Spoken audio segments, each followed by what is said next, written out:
रात्रीच्या किर अंधारात ती पळत होती. पळता पळता ती मध्येच मागे पाहत होती. कपाळावरून घामाच्या धारा वाहत होत्या. पळून पळून तिला खूप दम लागला होता. तरीही ती पळतच होती. पण का? पळत असताना ती अचानक ठेच लागून खाली पडली. जोरात पायाला लागल्याने तिला उठताही येत नव्हतं. आहा, माझा पाय! ती पाय पकडून विव्हळत तिची धडपड चालू होती उठण्याची. पण पायाला लागल्याने तिला उठता येत नव्हतं. असं हार मानून नाही चालणार, नाहीतर तो राक्षस तुझ्यापर्यंत पोहोचेल, ती स्वतःशीच बोलत होती. तिच्या कानावर आता गाड्यांचा आवाज ऐकू येऊ लागला. तशी ती घाबरली. तो आला, मी काय करू? मला नाही त्याच्या तावडीत पुन्हा सापडायचे. दुखऱ्या पायावर जोर देत ती कशीबशी उठली. ती जशी उठून उभी राहिली तशी तिच्या पायातून कळ गेली. आई गं! ती तशीच लंगडत लंगडत हळूहळू पळत होती. गाड्याचा आवाजच आता खूप जवळून येत होता. तसा तिचा जीव खालीवर होत होता. काही क्षणात एक गाडी तिच्यासमोर येऊन थांबली. त्या गाडीपाठोपाठ अशा कितीतरी गाड्या थांबल्या. मर्सिडीज कारचा पुढचा दरवाजा ओपन करून एक गार्ड बाहेर आला.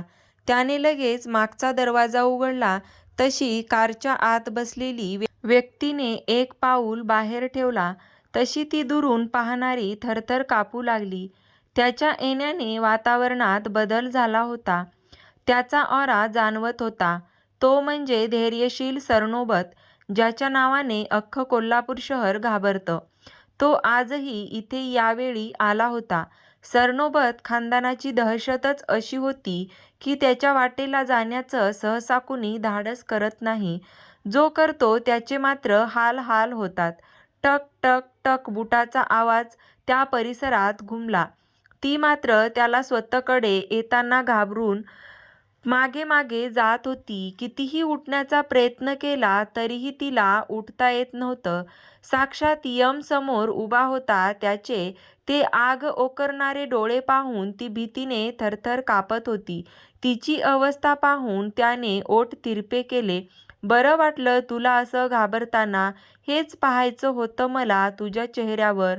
तो खाली गुडघ्यावर बसला आणि तिचे केस घट्ट पकडून म्हणाला. केस घट्ट पकडल्याने तिला दुखलं आणि ती वेदनेने कळवली.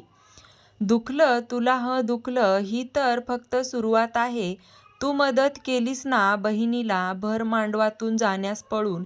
याची शिक्षा तर तुला मिळणारच. तो एक एक शब्दावर जोर देत म्हणाला. नाही, मी खरंच नाही तिला पळून जाण्यात मदत केली. प्लीज माझ्यावर विश्वास ठेवा, ती घाबरत म्हणाली. तुझ्यावर कसा विश्वास ठेवू? पुरावे आहेत तुझ्याकडे. तूच तिला पळून जायला मदत केली. त्याच्या आवाजात राग होता. आणि फक्त तुझ्यामुळे सरनोबत खानदानाची इज्जतीवर गालबोट लागलं. आज कुठपर्यंत कुणाचीही हिंमत झाली नाही, पण तुझ्यामुळे, फक्त आणि फक्त तुझ्यामुळे झालं सगळं. धैर्यशील संतप्त होऊन तिला म्हणाला. नाही, मी खरं सांगते. मला फसवलं गेलं आहे. प्लीज विश्वास ठेवा. ती अगदी काकुळतीला येऊन म्हणाली. Shut up!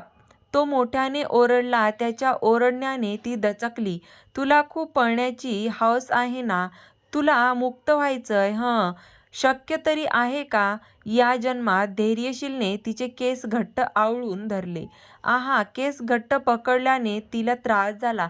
तुझी हिंमत कशी झाली सरनोबत परिवाराच्या मुलीला पळून जाण्यास मदत करण्याची? याची तर शिक्षा नक्कीच तुला मिळेल. तीही कायम लक्षात राहिली अशी. चल उठ, ओरडला तो तिच्यावर. तशी ती घाबरून पटकन उठून उभी राहिली. तशी तिच्या पायातून कळ गेली. आऊच! पाय पकडून ती पुन्हा खाली बसली. ए उठ! जास्त नाटक करू नकोस. कितीही नाटकी केलीस तरी तुला माझ्या तावडीतून सुटका नाही, समजलं? त्याने तिला हाताला पकडून उठवलं आणि तसंच तो तिला खेचत कारकडे घेऊन जात होता. त्यामुळे तिचा पाय अजून जास्त दुखू लागला होता.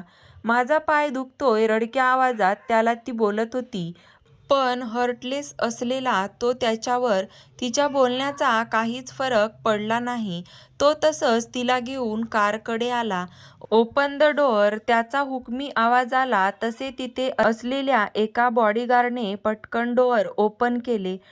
डोअर ओपन होताच त्याने तिला सरळ आत ढकलून दिले आणि लगेच तोही जाऊन बसला. ढकलल्यामुळे तिच्या पायाला हिसका बसला. अजून जास्त पाय दुखू लागला. चला, त्याने ऑर्डर देताच ड्रायव्हरने लगेच कार स्टार्ट केली आणि राजवाड्याकडे जाणाऱ्या रस्त्याकडे नेली. काही वेळातच ती कार एका मोठ्या गेटसमोर उभी होती. त्या गेटच्या उजव्या बाजूला मोठ्या सोनेरी अक्षरात सरनोबत राजवाडा लिहिले होते. भव्य लोखंडी गेट बाहेर ही कडक सुरक्षा होती. सुरक्षा रक्षकांनी गेट उघडताच ड्रायव्हरने गाडी आत नेली. भव्य असा राजवाडा अगदी थाटात उभा होता. पूर्ण राजवाडा सजवला गेला होता, कारण सरनोबत घराण्याच्या मुलीचे लग्न होते. जे लग्न होणार होते त्याच लग्नातून नवरी मुलगी म्हणजे त्या घराण्याची आणि धैर्यशील सरनोबत याची बहीण पळून गेली होती. सगळे टेन्शनमध्ये होते. राजवाड्याची बांधणी भव्य आणि देखणी होती. रात्रीच्या वेळी तो राजवाडा लाइटिंगने उजाळून गेला होता. गेटमधून आत येताच समोरच्या अंगणात फवारे आणि बाग लक्ष वेधून घेत होते. मुख्य प्रवेशद्वारावर आकर्षक अशी नक्षीकाम दिसते. प्रवेशद्वारापासून ते राजवाड्याच्या मुख्य इमारतीपर्यंत जाणारा रस्ता प्रशस्त आहे आणि रस्त्याच्या दुतर्फा समोर सुंदर फवारे आणि हिरवीगार बाग आहेत. बागांमध्ये सुंदर फुलांची झाडे आहेत आणि विविध प्रकारची झाडे आहेत. राजवाड्याच्या बाहेरील बाजूस अनेक मोठ्या खिडक्या, बाल्कनी आहे, ज्यामुळे त्या राजवाड्याचे सौंदर्य अधिकच खुलून दिसत होते. राजवाड्याच्या संपूर्ण परिसरात सुरक्षेसाठी मजबूत तटबंदी दरवाजे होते. राजवाड्याच्या आतल्या बाजूस मोठे दरवाजे आणि प्रशस्त हॉल आहेत, ज्यात मोठे सुंदर झुंबर होते आणि त्या झुंबराच्या प्रकाशात आलिशान राजवाडा उजळून निघाला होता. त्याच मोठ्या हॉलमध्ये लग्नाचा मंडप घातला होता. सगळे पाहुणे मंडळी जमली होती. आतापर्यंत सगळ्यांना माहिती पडलं होतं की सरनोबत घराण्याची लाडकी मुलगी भर मांडवातून पळून गेली होती. हळू आवाजात चर्चा चालू होती. हे ऐकून सरनोबत परिवारातले लोक खूप चिडले होते. आलिशान अशा सोफ्यावर वयस्कर स्त्री बसली होती, जिच्या चेहऱ्यावरून समजत होतं की ती खूप जास्त चिडलेली आहे. माई, काय सांगायचं आपण, मध्यम वर्गाची पन्नाशी असलेली व्यक्ती म्हणाली. देवराज, तुझ्या लहान मुलीला तयार कर. या मांडवात आज लग्न होईल. आलेली वरात खाली हात जाणार नाही, माईंनी जवळपास आदेश दिला. पण माई, देवराज काही बोलणार तर त्याआधी माईंनी हात दाखवला. याचा अर्थ एकही शब्द पुढे बोलायचा नाही. देवराज, विसरू नको, आमचा निर्णय हा अंतिम निर्णय असतो, माई शब्दात म्हणाल्या.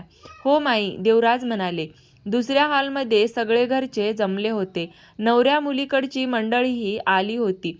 त्यांच्यासोबत माई बोलत होत्या. बोलून झाल्यावर सगळ्यांना माईचा निर्णय पटला. देवराज यांची लहान मुलगी साक्षी हिचे लग्न करायचे ठरवले. साक्षी ही या लग्नाला तयार झाली, कारण दुसरा काही मार्ग नव्हता. धैर्यशील तिला हाताला धरून आत येत होता. सगळे पाहुणे मंडळी पाहत होती. त्याला काहीच फरक पडला नव्हता. धैर्यशील, थांबा, माईने आवाज दिला तसा तो जागेवरच थांबला. हे काय आहे धैर्य, तू या मुलीचा हात कसा काय पकडू शकतो? हिच्याबद्दल काहीही माहीत नसताना तू तिला या राजवाड्यात आणली.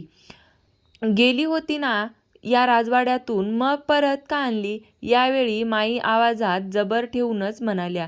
माई, हिने श्रद्धाला पळून जाण्यास मदत केली आणि तू म्हणत आहेस की हिला का परत घरी आणलीस? माझे काही पर्सनली हिशोब बाकी आहेत हिच्याबरोबर. माई, तुम्ही यात नका पडू, धैर्यशील रागाने म्हणाला. नाही, मी खरंच काही केलं नाहीये, ती अगदी काकुळतीला येऊन म्हणाली. तिचे बोलणे होतच नाही की दुसऱ्या क्षणी तिच्या गालावर चापट बसली. तुझी एवढी हिंमत की तू माझ्या मुलीला पळून जायला मदत केलीस?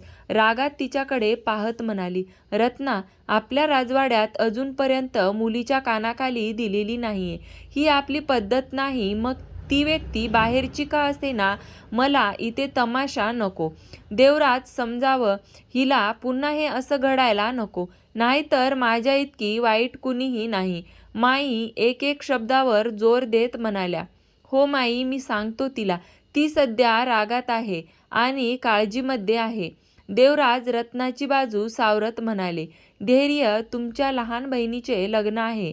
पटकन रेडी होऊन या. आम्हाला आता कुठलाही तमाशा नको आहे. आणि हो, या पोरीला जिथून आणलं आहे तिथे सोडा, माई म्हणाल्या. माई, या मांडवात आज 2 लग्न होणार आहेत, धैर्यशील म्हणाला. तसे सगळे अवाक झाले. काय बोलत आहे तू? लग्न करण्यासाठी मुलीची गरज लागते, माई थोड्या चिडून म्हणाल्या. माईसमोरच तर मुलगी आहे, हिच्याबरोबर लग्न करणार. लग्न तर असेल, पण तिच्यासाठी ही एक शिक्षा असणार आहे. खूप मोठी चूक केली तिने असं वागून. मग चुकीची शिक्षा नको का मिळायला? क्रूर हसत तो म्हणाला. चला, लागा कामाला. त्याने काही लेडीज स्टाफला बोलावून तिला रेडी करून आणायला सांगितलं आणि तो स्वतः रेडी व्हायला गेला. माई म्हणजे या घरातील मोठ्या व्यक्ती, दमयंती सरनोबत. या राजवाड्यात जर कुणाची सत्ता असेल तर ती या दमयंती सरनोबत यांची. त्यानंतर धैर्यशील सरनोबत, ज्याच्या वाऱ्याला कुणीही उभं राहू शकत नाही असं व्यक्तिमत्व. जशी आजी तसा नातू. सगळेजण लग्नाच्या तयारीला लागले होते. सोनल आणि वरदचे लग्न झाल्यावर 5 मिनिटांनी लगेच धैर्यशील तिच्याशी लग्न करणार होता.